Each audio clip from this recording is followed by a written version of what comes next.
ওকে, আজ আমরা আলোচনা করব HTML এর স্ট্রাকচার সম্পর্কে একটু আইডিয়া আসছে। আস্তে আস্তে আমরা আরও আইডিয়া নিব। HTML5 এ গেলে স্ট্রাকচারটা আরও একটু সুন্দর হবে এবং এটা শর্টকাট কিছু জিনিস টেকনিক দেখেও আমরা HTML অ্যাট্রিবিউটটা প্রত্যেকবার আমরা টাইপ করব না, এটা অটোমেটিকভাবে চলে আসবে। তবে আমাদের প্রত্যেকটা জিনিস সম্পর্কে একটু আইডিয়া থাকা দরকার। এই জন্য আমি কিছু জিনিসের প্রতি আইডিয়া দিলাম এবং হেডের মধ্যে আরও অনেক ধরনের ট্যাগ আসবে, অনেক এলিমেন্টস আসবে। সেই এলিমেন্টসগুলি ধাপে ধাপে আমরা শিখব। আজ আমরা দুইটা জিনিস শিখবো, একটা হচ্ছে প্যারাগ্রাফস ট্যাগ আর একটা হচ্ছে হেডিং ট্যাগস।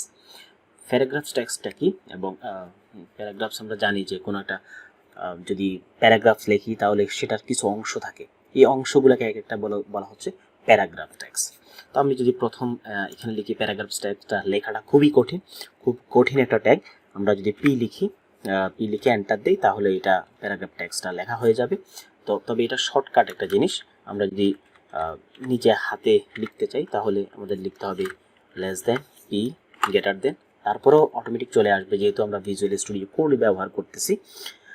এখানে আমরা কিছু জিনিস লিখবো। আমি লিখতে পারি এরকম মাই ফার্স্ট প্যারাগ্রাফ, এরকম আমি একটা জিনিস লিখতে পারি। এবং এটাকে যদি আমি দেখতে চাই কন্ট্রোল এস দিয়ে সেভ করলাম এবং এখান থেকে ওপেন উইথ লাইভ সার্ভারে যদি ক্লিক করি তাহলে আমি মাই ফার্স্ট প্যারাগ্রাফস এই জিনিসটা দেখতে পাচ্ছি। ওকে, তো এই জিনিসটা ডিফারেন্ট কি? আমি একটু আগে হেলো ওয়ার্ল্ড লিখলাম, এখানে মাই ফার্স্ট প্যারাগ্রাফস লিখলাম, এই দুটার মধ্যে আমি তো কোনো ডিফারেন্স দেখতে পাচ্ছি না। এখন আমি এই ডিফারেন্সটা একটু বোঝানোর চেষ্টা করি। যদি প্রথমে দেখি আমরা এখানে হেলো ওয়ার্ল্ড লিখলাম, সরি আমি এখানে প্যারাগ্রাফস ট্যাগ যেটা লিখছি সেটা এখানে হবে না, সেখানে অবশ্যই বডির মধ্যে দিতে হবে, বডির বাইরে দেওয়া যাবে না।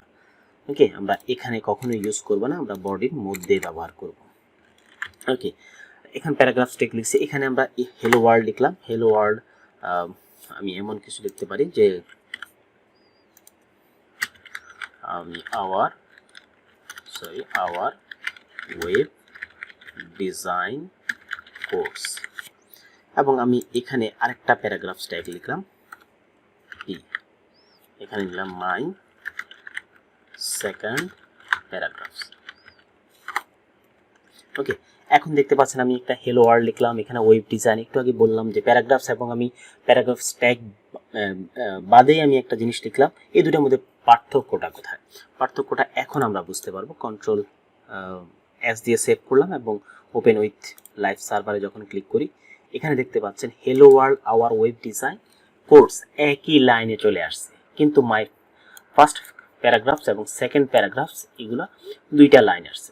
তো এই জিনিসটা জানার জন্য আপনারা যে কাজটা করতে পারেন সেটা হচ্ছে আমরা HTML ইনলাইন ব্লকস, তারপর হচ্ছে ব্লক ইনলাইন অ্যান্ড ব্লক, এই দুইটা জিনিস নিয়ে সার্চ দিতে পারেন। HTML ইনলাইন আমরা দেখি HTML ইনলাইন ট্যাগ যদি লিখে সার্চ দিই কিছু ট্যাগস আসবে, দেখবেন ইনলাইন ট্যাগস। এখান থেকে যদি আমরা দেখি খুব সুন্দর সুন্দর জিনিস, ব্লক লেভেল এবং হচ্ছে ইনলাইন মানে হচ্ছে একই লাইনে দেখাবে।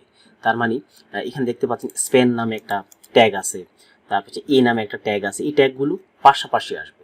কিন্তু যদি আমি এই ট্যাগগুলো লিখি, ব্লক ট্যাগগুলো লিখি, এগুলো কিন্তু একটা নিচে একটা আসবে, কখনোই পাশাপাশি আসবে না। এখানে দেখবেন এই পি ট্যাগটা আছে, তার মানে এটা পি ট্যাগটা লেখার পরে আরেকটা পি ট্যাগ যখন লিখবো তখন একটা নিচে আরেকটা চলে আসবে।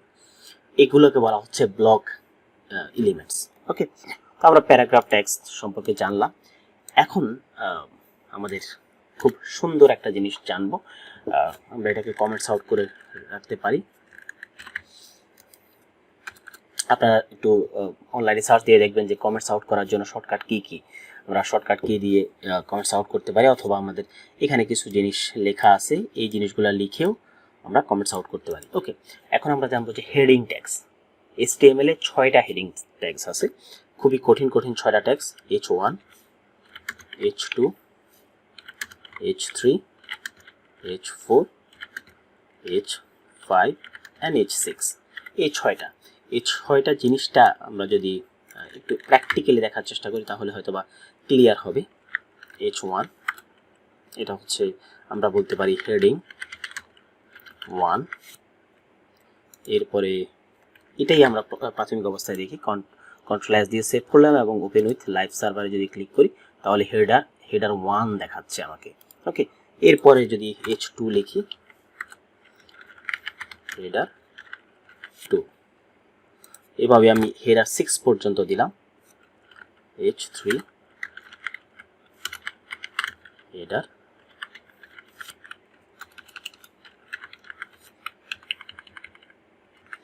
আমরা h4,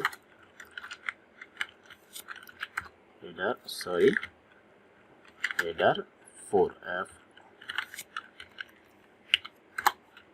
h5, দেন হচ্ছে header 5, int h6,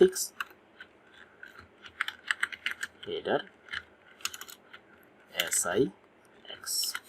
six, control S দিয়ে সেভ করলাম এবং রাইট বাটন ক্লিক করে ওপেন উইথ লাইভ সার্ভার দেখতেছেন। আমরা প্রথম যে হেডার 1টা ছিল সেটা খুবই বড়, এরপরটা ছোট, এরপর আস্তে আস্তে একবারে ছোট হয়ে গেছে।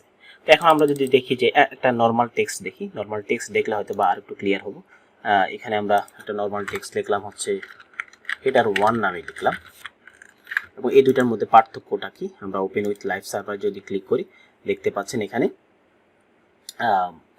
হেডার 1টা নর্মাল যে টেক্সট আছে সেটা কত ছোট। তার মানে হেডার 1, 2, 3, 4 এগুলো আমরা বড় বড় ট্যাগ লেখার ক্ষেত্রে, বড় বড় যখন আমরা কোনো একটা প্যারাগ্রাফসের উপরে হেডিং লিখবো, এই হেডিং এর ক্ষেত্রে আমরা ব্যবহার করতে পারি।